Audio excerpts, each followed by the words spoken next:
Hi guys! Welcome back to my channel, Trees. So happy ako ngayon kasi babalik na ako sa trabaho. So it's been like 4 days after my surgery. I'm on my recovery period and okay na ako ngayon. So okay na mag-work. Kaya itong may manager na pwede na ako magtrabaho. And as of the moment, nag-aantay ako sa asawa ko kasi may trabaho din siya. Pero sinabi niya sa akin na ita-try niyang umuwi maaga kasi para ihatid ako, yung prinsesa day. Ihatid yung prinsesa in my dreams.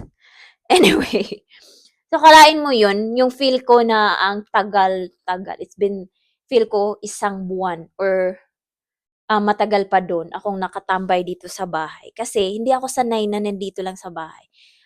Sanay akong laging may trabaho. Kasi I have two jobs, guys. I have two jobs. Yung isa is full-time, yung isa is part-time. So, hardworking to. Kumikita tayo ng pera kasi, you know na, may pinapadalahan tayo sa Pinas, di ba?